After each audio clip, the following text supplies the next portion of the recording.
असल दुनिया का आयरन मैन कौन है? 2008 में मार्वल की फिल्म आयरन मैन रिलीज हुई, जिसने दुनिया भर में तहलका मचा दिया। फिल्म का मुख्य किरदार टोनी स्टार्क, एक उद्योगपति और जीनियस, दर्शकों का दिल जीत गया। लेकिन एक असल व्यक्ति है जिसे आयरन मैन का वास्तविक जीवन रूप माना जाता है। रॉबर्ट डाउनी जूनियर इस किरदार में ढलने के लिए एक आदमी के पास गए थे।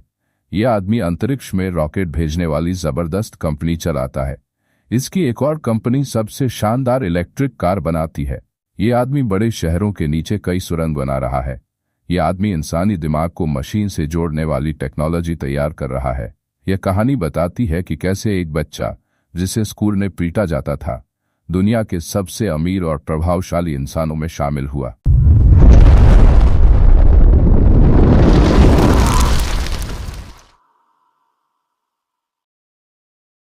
इलॉन की एक खासियत थी उनकी अद्भुत याददाश्त। उन्होंने छोटी सी उम्र में ही यह दिखा दिया था कि वे हर चीज को आसानी से याद कर सकते हैं। यह क्षमता उन्हें एक अलग ही मुकाम पर ले गई। वे किताबों और विचारों में इतनी गहराई से खोए रहते थे कि बाहरी दुनिया की ध्वनियां उनकी ध्यान प्रवृत्ति को बाधित नहीं कर पाती थीं।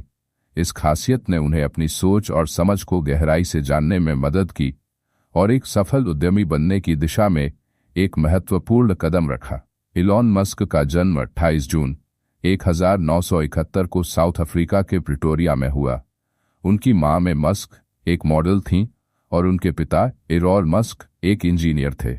बचपन से ही इलॉन एक अजीबोगरीब और आत्ममुग्ध स्वभाव के थे। वह किताबों में खोए रहते थे और अपनी सोच में पूरी तरह से व्यस्त रहते थे। उनके माता पिता के बीच तलाक हो गया और इलॉन ने अपने पिता के साथ रहने का निर्णय लिया। हालांकि उनके पिता के साथ उनका अनुभव बहुत अच्छा नहीं रहा। स्कूल में भी उन्हें बुली किया गया और एक बार उन्हें गंभीर चोट लगी, जिससे वह अस्पताल में भर्ती हुए। शिक्षा और शुरुआती व्यावसायिक यात्रा। इलॉन को किताबों और कंप्यूटर के प्रति गहरी रुचि थी।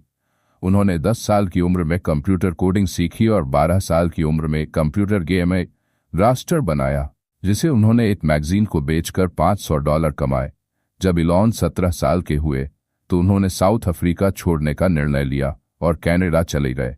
वहां क्वींस यूनिवर्सिटी में दाखिला लिया, लेकिन उनका सपना अमेरिका जाने का था। उन्होंने बाद में यूनिवर्सिटी ऑफ पेंसिल्वेनिया में ट्रांसफर किया और फिजिक्स और इकोनॉमिक्स में डिग्री प्राप्त की। पहली कंपनियां और सफलता। स्टैनफोर्ड यूनिवर्सिटी में पीएचडी करने के लिए दाखिला लेने के 2 दिन बाद ही इलॉन ने इसे छोड़ दिया और इंटरनेट के क्षेत्र में कदम रखा। उन्होंने अपने छोटे भाई किम्बल मस्क के साथ मिलकर ज़िप्डो नाम की सॉफ्टवेयर कंपनी शुरू की, जिसे कॉम्पेक ने खरीदा और इलॉन को $22 मिलियन मिले। इस पैसे से उन्होंने एक्सकॉम नाम की कंपनी शुरू की, जो बाद में पेपाल बनी और 2002 में ईबे को बेची गई। इससे इलॉन को $165 मिलियन मिले। स्पेसएक्स। इलॉन मस्क का सबसे बड़ा सपना मंगल ग्रह पर इंसानी बस्ती बसाने का है। 2002 में उन्होंने स्पेस एक्सप्लोरेशन टेक्नोलॉजीज स्पेसएक्स की शुरुआत की। हालांकि शुरुआती लॉन्च विफल रहे। 2006, 2007 और 2008 में स्पेसएक्स के रॉकेट लॉन्च असफल हुए और कंपनी की स्थिति संकट में आ गई। लेकिन 28 सितंबर 2008 को फैल्कन एक रॉकेट ने सफलतापूर्वक पृथ्वी की कक्षा में प्रवेश किया, जो स्पेसएक्स की सफलता की शुरुआत थी।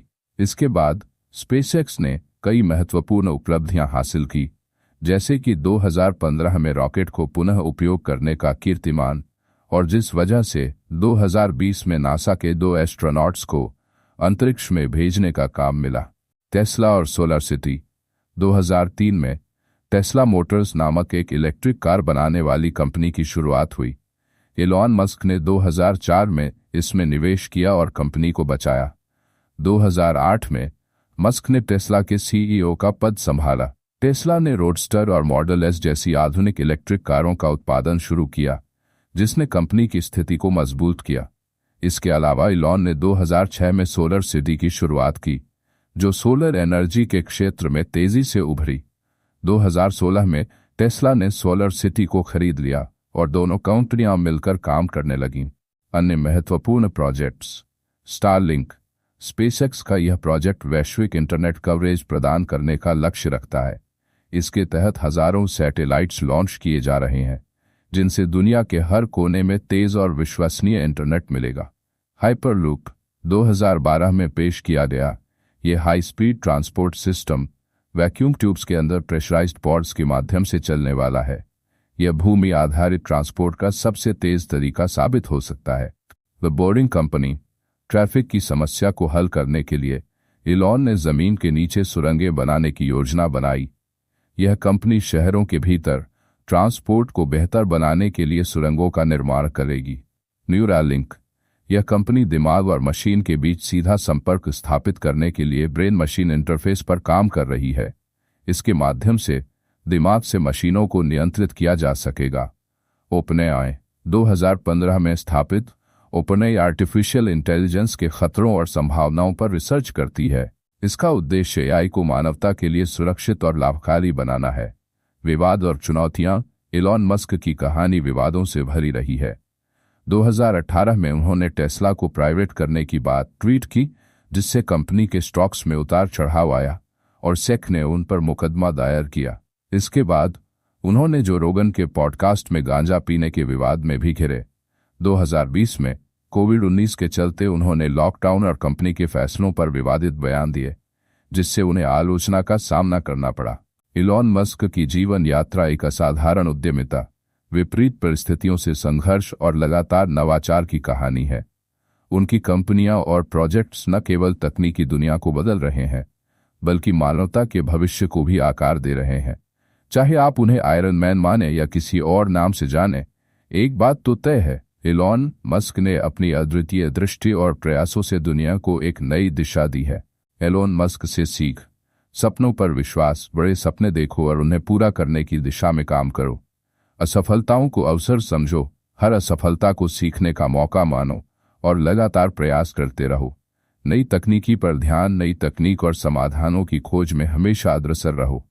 दृढ़ता और मेहनत, कठिनाइयों के बावजूद मेहनत और दृढ़ता से अपने लक्ष्यों को प्राप्त करो।